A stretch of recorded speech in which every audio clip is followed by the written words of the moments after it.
Friends, ಇವತ್ತಿನ ವಿಡಿಯೋದಲ್ಲಿ ನಾನು ರಾಸಾಯನಿಕ ಗೊಬ್ಬರಗಳನ್ನು ಎಷ್ಟು ಯೂಸ್ ಮಾಡ್ತೀನಿ, ಮತ್ತು ಯಾವ್ಯಾವ ಗೊಬ್ಬರನ ಯೂಸ್ ಮಾಡ್ತೀನಿ, ಯಾವಾಗ ಯೂಸ್ ಮಾಡ್ತೀನಿ, ಮತ್ತು ಅದನ್ನು ಯಾಕೆ ಯೂಸ್ ಮಾಡಲ್ಲ ಮತ್ತು ಯಾಕೆ ಯೂಸ್ ಮಾಡಬಾರ್ದು ಅನ್ನೋದನ್ನೆಲ್ಲ ಹೇಳಿದ್ದೀನಿ. ಹಾಗಾಗಿ ಈ ವಿಡಿಯೋನ ಪೂರ್ತಿಯಾಗಿ ನೋಡಿ.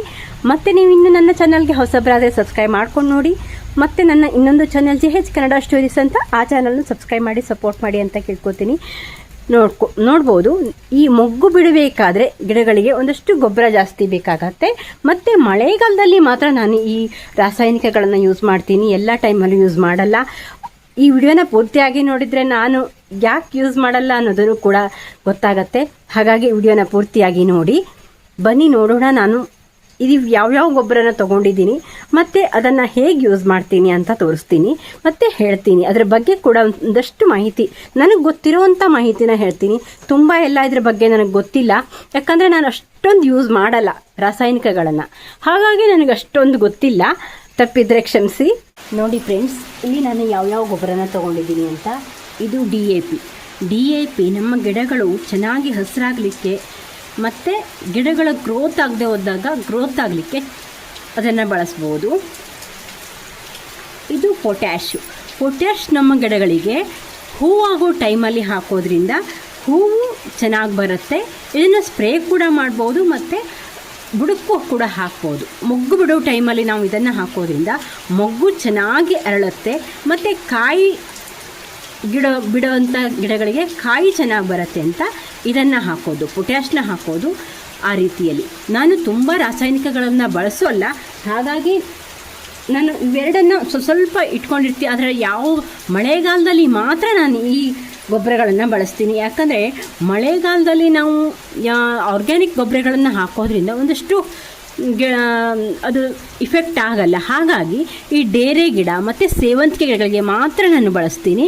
ಮತ್ತು ಯಾವುದೇ ರೀತಿಯ ನೀವು ಈ ತರಕಾರಿ ಗಿಡಕ್ಕೆಲ್ಲ ರಾಸಾಯನಿಕಗಳನ್ನ ಬಳಸ್ಕೊಂಡು ನಾವು ಬೆಳೆಸೋವಂಥದ್ದಾದರೂ ನಾವು ಹೈಜಿನಿಕ್ಕಾಗಿ ಬೆಳೆಸಬೇಕು ಅನ್ನೋದು ನನ್ನ ಉದ್ದೇಶ. ಹಾಗಾಗಿ ತರಕಾರಿ ಅಥವಾ ಈ ನಾವು ಏನು ಅಂದರೆ ಕನ್ಸ್ಯೂಮ್ ಮಾಡ್ತೀವೋ, ನಾವು ಏನು ಆಹಾರವನ್ನು ತಗೊಳ್ತೀವೋ ಆ ರೀತಿ ಗಿಡಗಳಿಗೆ, ಸೊಪ್ಪಿನ ಗಿಡ, ತರಕಾರಿ ಗಿಡ, ಈ ರೀತಿ ಗಿಡಗಳಿಗೆ ನಾವು ಈ ರಾಸಾಯನಿಕಗಳನ್ನು ಅವಾಯ್ಡ್ ಮಾಡೋದು ತುಂಬ ಒಳ್ಳೆಯದು. ಆ ಗಿಡಗಳಿಗೆ ನಾನು ಇದನ್ನು ಬಳಸೋಲ್ಲ, ಅದು ಬಂದಷ್ಟೇ ಸಾಕಾಗತ್ತೆ ನಮಗೆ. ನಾವು ಆರ್ಗ್ಯಾನಿಕ್ಕಾಗಿ ಈ ಕೌಡಂಗು ಮತ್ತು ಕುರಿ ಗೊಬ್ಬರ, ಕೋಳಿ ಗೊಬ್ಬರ ಇವನ್ನೆಲ್ಲ ಹಾಕೋದ್ರಿಂದ ಈ ಗೊಬ್ಬರಗಳು ಎಷ್ಟು ಇಫೆಕ್ಟ್ ಆಗುತ್ತೋ ಅಷ್ಟೇ ಇಫೆಕ್ಟ್ ಆಗುತ್ತೆ. ಆ ರೀತಿ ಗೊಬ್ಬರಗಳನ್ನು ನಾವು ಯೂಸ್ ಮಾಡ್ಬೋದು. ಹಾಗೆ ನೋಡಿ, ಇದು NPK 1999. ಇದನ್ನು ನಾನು ಇನ್ನೂ ಬಳಸೇ ಇಲ್ಲ. ಹೋದ ವರ್ಷ ನಾನು ಕಾಂಬೋ ಆಫರ್ ಅಂತ ಒಂದು ಪ್ರಾಡಕ್ಟನ್ನು ತರಿಸಿದ್ದೆ. ಅದರಲ್ಲಿ ಎಲ್ಲ ರೀತಿಯ ಗೊಬ್ಬರಗಳು ಇತ್ತು, ಇದು ಇತ್ತು. ನಾನಿನ್ನೂ ಅದನ್ನು ಒಡೆದೇ ಇಲ್ಲ. ಈಗ ನಾನು ಇದನ್ನು ಸ್ವಲ್ಪ ಯೂಸ್ ಮಾಡೋಣ ಅಂತ ಅಂದ್ಕೊಂಡಿದ್ದೀನಿ. ನಾನು ಸೇವಂತಿಗೆಲ್ಲ ಮೊಗ್ಗು ಬಿಡ್ತಾ ಇದೆ. ಈ ಟೈಮಲ್ಲಿ ನಾವು ಇದನ್ನು ಹಾಕೋದ್ರಿಂದ ಮೊಗ್ಗು ಚೆನ್ನಾಗಿ ಬರುತ್ತೆ ಅಂತ ಅಷ್ಟೇ. ಹಾಗಾಗಿ ಇದು ಒಂದು ಟೈಮಲ್ಲಿ ನಾನು ಹಾಕ್ತೀನಿ. ಮತ್ತೆ ನಾವು ರಾಸಾಯನಿಕಗಳನ್ನು ಹಾಕ್ತಾ ಬಂದರೆ ನಮ್ಮ ಮಣ್ಣಿನ ಆರೋಗ್ಯ ಕೂಡ ಹಾಳಾಗತ್ತೆ. ಹಾಗಾಗಿ ಮಣ್ಣಲ್ಲಿ ಫಲವತ್ತತೆಯನ್ನು ಒಂದೇ ಸರಿಗೆ ಅದು ಬೂಸ್ಟ್ ಮಾಡಿಬಿಡತ್ತೆ. ಮತ್ತೆ ಅದು ಚೆನ್ನಾಗಿ ಬರಲ್ಲ, ಮತ್ತೆ ಹಾಕಬೇಕಾಗತ್ತೆ ಇದನ್ನೆಲ್ಲ ಹಾಕೋದ್ರಿಂದ. ಆದರೆ ನಾವು ಈ ಆರ್ಗ್ಯಾನಿಕ್ ಗೊಬ್ಬರಗಳನ್ನು ಹಾಕೋದ್ರಿಂದ, ಈ ಕೌಡಂಗು ಮತ್ತು ಕುರಿ ಗೊಬ್ಬರಗಳನ್ನು ಹಾಕೋದ್ರಿಂದ ಮಣ್ಣಿನ ಮೈಕ್ರೋಬ್ಸ್ಗಳು ಹೆಚ್ಚಾಗತ್ತೆ. ಇದು ಮೈಕ್ರೋಬ್ಸ್ಗಳನ್ನು ಹಾಳು ಮಾಡುತ್ತೆ, ಅವು ಮೈಕ್ರೋಬ್ಸ್ಗಳನ್ನು ಹೆಚ್ಚು ಮಾಡುತ್ತೆ. ಹಾಗಾಗಿ ಆದಷ್ಟು ಆರ್ಗ್ಯಾನಿಕ್ ಗೊಬ್ಬರಗಳನ್ನು ಯೂಸ್ ಮಾಡೋದು ಒಳ್ಳೆಯದು ಅಂತ ನನ್ನ ಭಾವನೆ. ನಾನು ತುಂಬ ಎಲ್ಲ ಯೂಸ್ ಮಾಡಲ್ಲ. ಹಾಗಾಗಿ ಇದೊಂದೆರಡು ಗೊಬ್ಬರ ನಾನು ಸ್ವಲ್ಪ ಇಟ್ಕೊಂಡಿದ್ದೆ, ಆದರೆ ಇದರೊಳಗೆ ಕಾಂಬೋ ಆಫರಲ್ಲಿ ಅದು ಕೂಡ ಬಂದಿತ್ತು. ಹಾಗಾಗಿ ಇದನ್ನು ನಾನು ಸೇವಂತಿಗೆ ಗಿಡ ಮತ್ತು ಡೇರೆ ಗಿಡಗಳಿಗೆ ಸ್ವಲ್ಪ ಯೂಸ್ ಮಾಡಿದ್ದೀನಿ ಅಷ್ಟೇ. ಹೂವಿನ ಗಿಡಗಳಿಗಾದರೆ ನಾವು ಸ್ವಲ್ಪ ಪ್ರಮಾಣದಲ್ಲಿ ಒಂದೊಂದು ಸಾರಿ ಪಾಟಲ್ಲಿರೋ ಗಿಡಗಳಿಗೆ ಮಳೆಗಾಲದಲ್ಲಿ ನಾವು ಹಾಕೋದ್ರಿಂದ ಅದು ಚೆನ್ನಾಗಿ ಬರುತ್ತೆ ಅಂತ ಅಷ್ಟೇ. ಮತ್ತು ಯಾವುದೇ ಟೈಮಲ್ಲೂ ನೀವು ಈ ರಾಸಾಯನಿಕಗಳನ್ನು ಯೂಸ್ ಮಾಡಬೇಡಿ ಅಂತಲೇ ಹೇಳ್ತೀನಿ ನಾನು. ಮತ್ತು ಈ ರಾಸಾಯನಿಕ ಗೊಬ್ಬರಗಳನ್ನು ಬಳಸಬೇಕಾದ್ರೆ ನಾವು ಸ್ವಲ್ಪ ಎಚ್ಚರಿಕೆಯಿಂದನೇ ಇರಬೇಕು. ಯಾಕಂದರೆ ಅದು ನಾವು ಒಂದು ಇಷ್ಟನ್ನು ಹಾಕಿದರೆ ಸಾಕಾಗತ್ತೆ. ಕೆಲವೊಂದು ಗಿಡ ಅಂದರೆ ದೊಡ್ಡ ಪಾಟಲ್ಲಿರೋವಂಥ ಗಿಡಗಳಿಗೆ ಇಷ್ಟು ಹಾಕಿದರೆ ಸಾಕಾಗತ್ತೆ. ಹಾಗಾಗಿ ನಾವು ತುಂಬ ಹಾಕೋದ್ರಿಂದ ನಾವು ಈ ಆರ್ಗ್ಯಾನಿಕ್ ಗೊಬ್ಬರಗಳನ್ನು ಹಾಕಿದ ಹಾಗೆ ಇಷ್ಟಿಷ್ಟೆಲ್ಲ ಹಾಕಿದರೆ ಗಿಡ ಸತ್ತೋಗೋ ಸಾಧ್ಯತೆ ಕೂಡ ಇರುತ್ತೆ. ಹಾಗಾಗಿ ನಾವು ಎಲ್ಲ ಗಿಡಗಳಿಗೂ ಇದನ್ನು ಹಾಕೋದ್ರಿಂದ ಗಿಡ ಕೂಡ ಹಾಳಾಗಿಬಿಡತ್ತೆ. ಹಾಗಾಗಿ ಇದನ್ನು ನಾವು ಸ್ವಲ್ಪ ಪ್ರಮಾಣದಲ್ಲಿ ಯೂಸ್ ಮಾಡಬೇಕು. ನಾನು ಒಂದು 10 ಇಂಚ್ ಪಾಟಿಗೆ ಒಂದು ಸೇವಂತಿಗೆ ಗಿಡಕ್ಕೆಲ್ಲ ಇಷ್ಟಿಷ್ಟು ಹಾಕ್ತೀನಿ ಅಷ್ಟೇ, ಒಂದು 8-10 ಕಾಳು. ಇದನ್ನು ನಾನು ನೀರು ಮಾಡಿ ಲಿಕ್ವಿಡ್ ಮಾಡಿ ಹಾಕ್ತೀನಿ. ಲಾಸ್ಟಲ್ಲಿ ನಿಮಗೆ ನಾನು ಇದನ್ನು ಲಿಕ್ವಿಡ್ ಮಾಡಿ ಕೂಡ ಹಾಕೋದನ್ನು ತೋರಿಸ್ತೀನಿ. ಲಿಕ್ವಿಡ್ ಮಾಡಿ ಸ್ಪ್ರೇ ಮಾಡೋದ್ರಿಂದ ಮೊಗ್ಗು ಚೆನ್ನಾಗಾಗತ್ತೆ. ಅಂದರೆ ಎಲೆಗಳ ಫೋಟೋಸಿಂಥಸಿಸ್ ಕ್ರಿಯೆ ಹೆಚ್ಚಾಗೋದ್ರಿಂದ, ಅಂದರೆ ರಂಧ್ರಗಳೆಲ್ಲ ಓಪನ್ ಆಗೋದ್ರಿಂದ ಅಲ್ಲಿ ಆಹಾರವನ್ನು ಅದು ಸ್ವೀಕಾರ ಮಾಡುತ್ತೆ. ಹಾಗಾಗಿ ನಾವು ಸ್ಪ್ರೇ ಮಾಡೋದ್ರಿಂದ ಕೂಡ ಗಿಡಗಳು ಚೆನ್ನಾಗಿ ಬೆಳೆಯುತ್ತೆ. ನೋಡಿ, ಈ ರೀತಿ ನಾವು ರಾಸಾಯನಿಕಗಳನ್ನು ಯೂಸ್ ಮಾಡ್ಬೋದು. ಈ NPK ಗೊಬ್ಬರ ಹೇಗಿರುತ್ತೆ ಅಂತ ನಾನು ನೋಡಿಲ್ಲ, ಇವತ್ತು ನೋಡೋಣ ಅದು ಯಾವ ರೀತಿ ಇದೆ ಅಂತ. ಇನ್ನೂ ನಾನು ಈ ಗೊಬ್ಬರನೆಲ್ಲ ಬಳಸಿಲ್ಲ, ಇವತ್ತು ನಾನು ಹಾಕಿ ನೋಡ್ತೀನಿ. ನಾವು ಈ ರಾಸಾಯನಿಕ ಗೊಬ್ಬರಗಳನ್ನು ಹಾಕಬೇಕಾದ್ರೆ ಒಂದಷ್ಟು ಪ್ರಿಕಾಷನ್ ತಗೊಳ್ಳೇಬೇಕು. ಯಾಕಂದರೆ ನಾವು ತುಂಬ ಎಲ್ಲ ಹಾಕೋದ್ರಿಂದ ಮತ್ತು ಗಿಡದ ಬುಡದಲ್ಲೇ ಈ ಗೊಬ್ಬರಗಳನ್ನು ಹಾಕೋದ್ರಿಂದ ಗಿಡ ಹಾಳಾಗೋ ಸಾಧ್ಯತೆ ಇರುತ್ತೆ. ಹಾಗಾಗಿ ನಾವು ಇದನ್ನು ಕೇರ್ಫುಲ್ಲಾಗಿ ಯೂಸ್ ಮಾಡಬೇಕಾಗತ್ತೆ. ಮತ್ತು ಇದನ್ನು ನಾವು ಮತ್ತೆ ಮತ್ತೆ ಹಾಕೋದ್ರಿಂದ ಮಣ್ಣಿನಲ್ಲಿ ರೋಗ ನಿರೋಧಕ ಶಕ್ತಿನೇ ಕಡಿಮೆ ಆಗಿಬಿಡತ್ತೆ, ಮೈಕ್ರೋಬ್ಸ್ಗಳು ಹಾಳಾಗಿಬಿಡತ್ತಲ್ಲ. ಹಾಗಾಗಿ ಗಿಡದಲ್ಲಿನ ರೋಗ ನಿರೋಧಕ ಶಕ್ತಿ ಹೆಚ್ಚಾಗಬೇಕು ಅಂದರೆ ನಾವು ಆರ್ಗ್ಯಾನಿಕ್ ಗೊಬ್ಬರಗಳನ್ನು ಮತ್ತೆ ಮತ್ತೆ ಹಾಕಬೇಕಾಗತ್ತೆ. ಎಲ್ಲೋ 1 ಸಾರಿ 2 ಸಾರಿ ನಾವು ಹಾಕೋದ್ರಿಂದ ಯಾವುದು ಇಫೆಕ್ಟ್ ಆಗಲ್ಲ. ಸ್ವಲ್ಪ ಪ್ರಮಾಣದಲ್ಲಿ ಮೈಕ್ರೋಬ್ಸ್ಗಳು ಮತ್ತೆ ನಾವು ಆರ್ಗ್ಯಾನಿಕ್ ಹಾಕೋದ್ರಿಂದ ಅದು ಹೆಚ್ಚಾಗತ್ತೆ. ಮತ್ತೆ ಮತ್ತೆ ಆರ್ಗ್ಯಾನಿಕ್ ಲಿಕ್ವಿಡ್ಗಳನ್ನು ನಾವು ಹಾಕ್ತಾ ಬಂದರೆ ಮೈಕ್ರೋಬ್ಸ್ಗಳು ಹೆಚ್ಚಾಗತ್ತೆ. ಇದು ನೀವು ಒಂದೇ ಸರಿಗೆ ಎಲ್ಲ ಒಂದೊಂದು ಗಿಡಗಳು ಚೆನ್ನಾಗೇ ಬಂದಿಲ್ಲ, ಏನೇ ಹಾಕಿದರೂ ಅದು ಚೆನ್ನಾಗಿ ಬಂದಿಲ್ಲ ಅನ್ನೋ ಗಿಡಗಳಿಗೆ ನೀವು ಇದನ್ನು ಈ DAPನ ಹಸಿರಾಗಿ ಬರಲಿಲ್ಲ, ಹಳದಿಯಾಗಿ ಬರುತ್ತೆ ಅನ್ನೋವಾಗ ಒಂದಿಷ್ಟನ್ನು ಹಾಕ್ಬೋದು ಅಷ್ಟೇ. ಇಲ್ಲ ಅಂದರೆ ಮತ್ತೆ ಮತ್ತೆ ಯೂಸ್ ಮಾಡಬಾರ್ದು ಇದನ್ನು. ನೋಡಿ, ಈ ಗಿಡಗಳಿಗೆ ನಾವು ಈ ರೀತಿಯೇ ಹಾಕೋದು ಅಂದರೆ ಇದನ್ನು ನಾವು ಗಿಡದ ಸೈಡಲ್ಲಿ, ಅಂದರೆ ನೋಡ್ಬೋದು ನೀವು ಇಲ್ಲಿ ಗಿಡದ ಬುಡವನ್ನು ಬಿಟ್ಟು, ಈ ಗಿಡದ ಬುಡವನ್ನು ಬಿಟ್ಟು ಇಷ್ಟು ದೂರದಲ್ಲಿ ನಾವು ಇದನ್ನು ಒಂದು 4 ಕಾಳಷ್ಟು ಹಾಕಿ ಆ ಮಣ್ಣನ್ನು ಸ್ವಲ್ಪ ಈ ರೀತಿ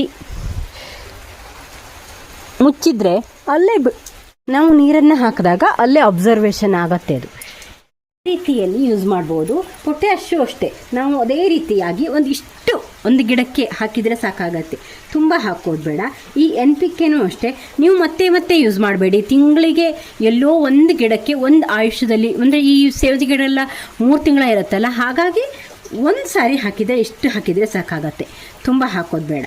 ಅದೇ ರೀತಿ ಹಾಗೆ ನಾನು ಸ್ಪ್ರೇ ಮಾಡೋದಲ್ಲಿ ತೋರಿಸ್ತೀನಿ. ನಾನಿಲ್ಲಿ ಪೊಟ್ಯಾಷನ್ನು ಸ್ಪ್ರೇ ಮಾಡ್ತಾ ಇದ್ದೀನಿ. ಹಾಗಾಗಿ 1 ಲೀಟ್ರ್ ನೀರಿಗೆ ನೋಡಿ ಇಷ್ಟೇ ಹಾಕ್ಕೋತೀನಿ, ಇಷ್ಟು ಹಾಕಿ ಲಿಕ್ವಿಡ್ ಹಾಕ್ತೀನಿ.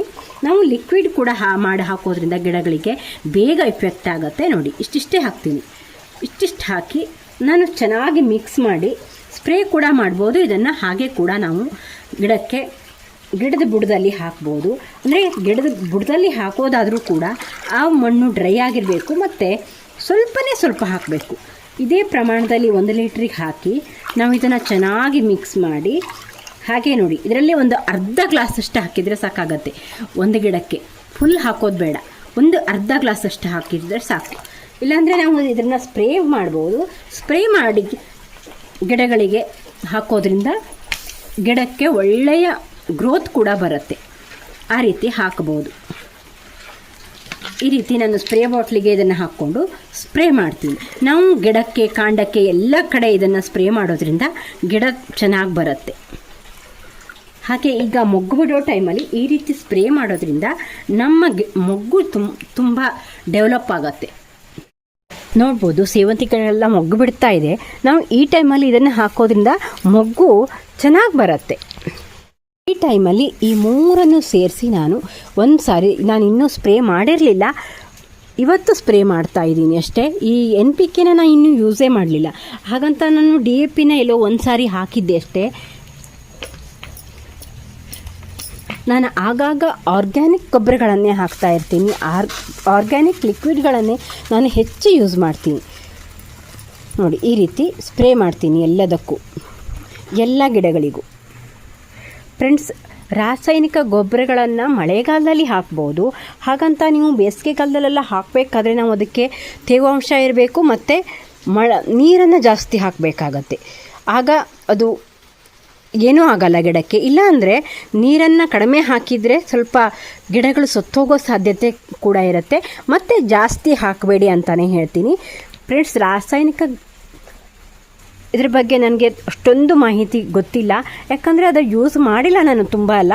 ಹಾಗಾಗಿ ಇಲ್ಲೊಂದಷ್ಟು ಮಾಹಿತಿನ ಹೇಳಿದ್ದೀನಿ, ಯಾಕೆ ಯೂಸ್ ಮಾಡಲ್ಲ ಅಂತಲೂ ಕೂಡ ಹೇಳಿದ್ದೀನಿ. ಈ ವಿಡಿಯೋ ಇಷ್ಟ ಆದರೆ ಲೈಕ್ ಮಾಡಿ, ಶೇರ್ ಮಾಡಿ, ಕಾಮೆಂಟ್ ಮಾಡಿ. ಇನ್ನೂ ನೀವು ನನ್ನ ಚಾನಲ್ನ ಸಬ್ಸ್ಕ್ರೈಬ್ ಮಾಡಿದ್ರೆ ಸಬ್ಸ್ಕ್ರೈಬ್ ಮಾಡ್ಕೊಳ್ಳಿ. Thank you for watching.